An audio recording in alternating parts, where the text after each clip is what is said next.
എന്തോ പറയാനാ, നമ്മുടെ ഗതി ഇങ്ങനെ ആയിപ്പോയി. ഉന്നത വിദ്യാഭ്യാസം ഒന്നും പറഞ്ഞ് വെളിയിലൊക്കെ അയച്ച് പഠിപ്പിച്ചതാ.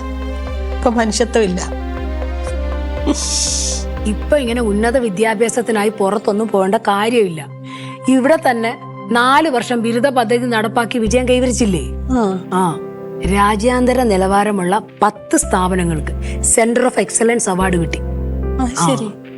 ശ്രീനാരായണ ഗുരു ഓപ്പൺ സർവകലാശാല സ്ഥാപിച്ചു. പിന്നെ സർവകലാശാലകളെല്ലാം തന്നെ ഡിജിറ്റലൈസേഷൻ ആക്കി. അങ്ങനെ എന്തെല്ലാം പദ്ധതികളാണ് നടപ്പിലാക്കിയെന്നറിയോ? അപ്പൊ നീ നിന്റെ ഇളയ മോളെ ഇവിടെ തന്നെയാണോ പഠിപ്പിക്കുന്നേ? പിന്നല്ലാതെ. അത് മാത്രമല്ല, ആദ്യത്തെ 2 സെമസ്റ്ററിലെ എല്ലാ വിഷയങ്ങളും പാസ്സായ പിള്ളേർക്ക് അന്തർ സർവകലാശാല മാറ്റത്തിനും അപേക്ഷിക്കാം. പിന്നെ മേജർ വിഷയം മാറ്റാം, കോളേജും മാറ്റാം, സർവകലാശാലയും മാറ്റാം. ഇത്രയും സൗകര്യമൊക്കെ ഉണ്ട്. നമുക്ക് വിദ്യാഭ്യാസം മെച്ചപ്പെടുത്താൻ പറ്റുമ്പോഴേ നമ്മൾ എന്തിനാ ഈ കേരളം വിട്ട് മറ്റു സ്ഥലങ്ങളിലേക്കൊക്കെ പഠിക്കാനായിട്ട് പോകണം?